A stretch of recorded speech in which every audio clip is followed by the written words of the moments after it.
नमस्कार, मैं Ankit Kumar study dynamic YouTube channel में आपका स्वागत है।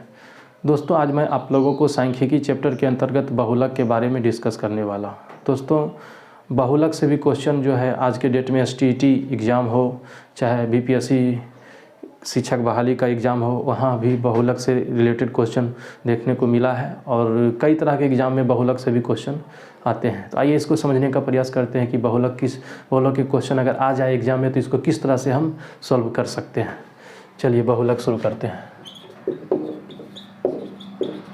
देखिए, बहुलक का जो क्वेश्चन है इसको हम लोग दो ढंग से बना सकते हैं।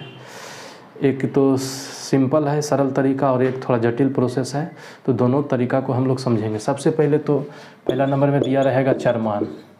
जैसे चरमान इस तरह से आपका दिया रहेगा 2 3 2 4 2 5 3 2, और इसका पूछ देगा बहुलक।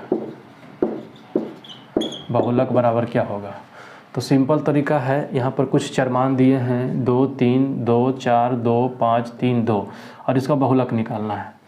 तो बहुलक उस संख्या को ढूंढेंगे जो संख्या सबसे ज़्यादा बार रिपीट हुआ है, सबसे सर्वाधिक बार आया है। तो हम लोग यहाँ फार्मूला के रूप में लिख सकते हैं बहुलक बराबर सर्वाधिक बार आने वाले चरमान, सर्वाधिक बार आने वाले चरमान, ये बहुलक का सरल फार्मूला है। तो बताइए दोस्तों, इस चरमान में सबसे अधिक बार कौन सा बहुलक आया है, सबसे अधिक बार कौन सा चरमान आया है। तो दो सर्वाधिक बार लगता आया है, 1 2 3 4 बार आया है 2, और 3 यहाँ 2 बार आया है, तो 2 हो जाएगा इसका आंसर। सर्वाधिक बार 2 आया है। ये सिंपल तरीका है। चलिए दोस्तों, एक क्वेश्चन आपके लिए है जो कि आप इसका आंसर निकाल करके बताइएगा। 5 6 3 6 4 5 6 7 का बहुलक क्या होगा। इसका बहुलक आप निकाल करके बताइए और आंसर कमेंट में लिख करके भेजिए कि इसका आंसर क्या होने वाला है। हो गया, ये तो सिंपल तरीका था बहुलक निकालने का। अब आगे जो है इसमें आगे बताते हैं अब बहुलक का जटिल प्रोसेस क्या होता है बहुलक निकालने का।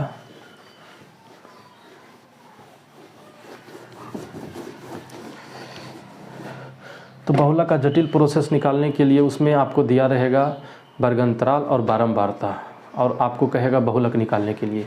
इस तरह से क्वेश्चन रहेगा, जैसे वर्गांतराल यहाँ दिया रहेगा आपको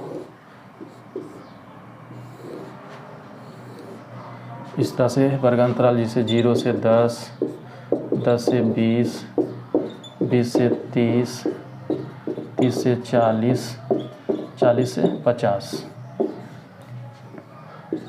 नीचे दिया रहेगा आपका बारंबारता जैसे रहेगा 4 5 3 2 है ना, और 1।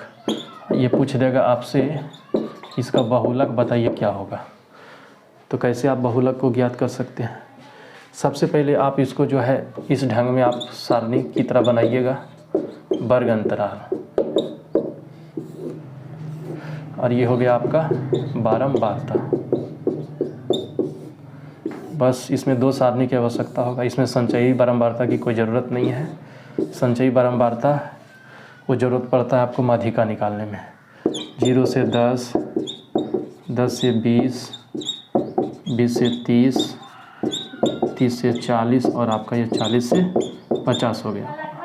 और इसका बारंबारता दिया है 4 5 3 2 और 1 दिया है, और इसका निकालना है आपको बहुलक। देखिए, बहुलक का फार्मूला यहाँ पर होता है। पहले हम बहुलक का मेन फार्मूला लिख देते हैं। बहुलक बराबर होता है L plus F0 minus F-1 बटा 2F0 minus F-1 minus F1 Guna I। अब इसमें बहुत सारा टर्म दिया है, ये टर्म क्या क्या है उसके बारे में पहले यहाँ विस्तार से लिख देते हैं। L बराबर होता है बहुलक वर्ग की निम्न सीमा, बहुलक वर्ग की निम्न सीमा। ये हो गया बहुलक वर्ग का निम्न सीमा। F0 का मतलब होता है बहुलक वर्ग की बारंबारता, और F-1 होता है बहुलक वर्ग के ठीक पहले वाले वर्ग की बारंबारता, और F1 का मतलब होता है बहुलक वर्ग के ठीक बाद वाले वर्ग की बारंबारता। और आई तो जान ही रहे हैं, वर्ग अंतराल की लंबाई होगा, वर्ग अंतराल की लंबाई। तो इतने टर्म इसमें होते हैं। तो सबसे पहले इसमें बहुलक निकालने से पहले बहुलक वर्ग को पता करना होगा। तो बहुलक वर्ग इसमें क्या होगा, सर्वाधिक बारंबारता कौन है इसमें, सबसे अधिक बारंबारता 5 है, तो 5 का संगत जो वर्ग होगा वही बहुलक वर्ग कहलाएगा। तो यहाँ लिखेंगे चूँकि सर्वाधिक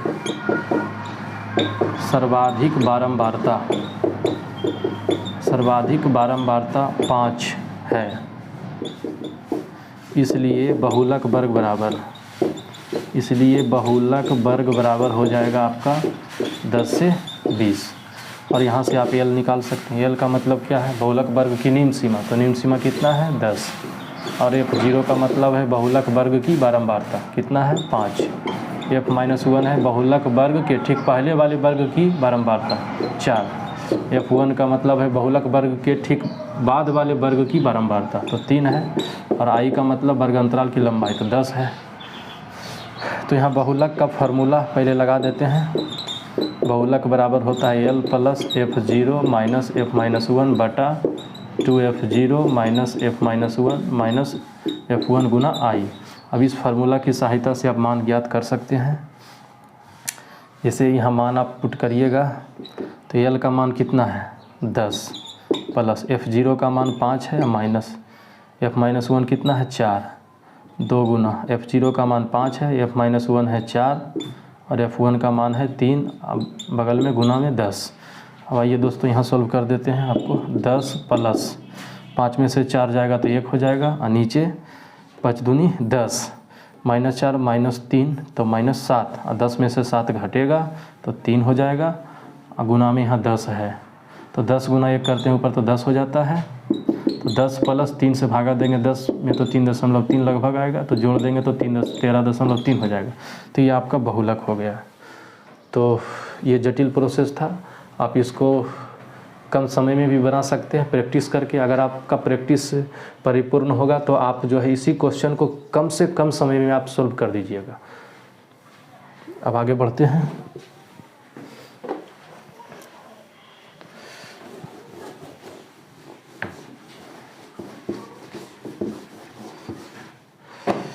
अब एक रिलेशन होता है माध्य, माध्यिका और बहुलक में, उस रिलेशन को हम यहाँ पर बता देते हैं। रिलेशन क्या होता है कि बहुलक बराबर 3 गुना माध्यिका, 3 गुना माध्यिका माइनस 2 गुना माध्य, यही होता है रिलेशन। कई बार जो है एग्ज़ाम में यही पूछ दिया जाता है डायरेक्ट, बहुलक बराबर निम्नलिखित में से क्या होगा, तो कोई एक ऑप्शन में ये रहेगा आपको तो हो जाता है। यहाँ पर देखिए 3 राशि है, बहुलक, माध्यिका और माध्य।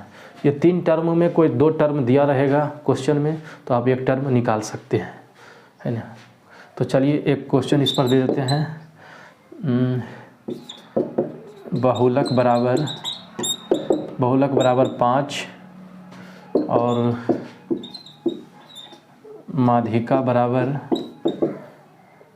4, तो माध्य बराबर क्या होगा, वाट। इस क्वेश्चन को आप इस फार्मूला की सहायता से बना करके निकालिए, और जो आंसर आता है आप कमेंट में उसको लिख करके भेजिए, और हमें बताइए कि आपको ये वीडियो कैसा लगा। और भी अगला वीडियो जो है प्रसरण और मानक विचलन के बारे में आप लोग को डिटेल से बताएंगे किस तरह का क्वेश्चन एग्ज़ाम में आता है। अगर आप इस चैनल पर नए हैं तो इस चैनल को सब्सक्राइब ज़रूर से ज़रूर कर लें और कमेंट करके बताएं कि आपको ये वीडियो कैसा लगा। धन्यवाद।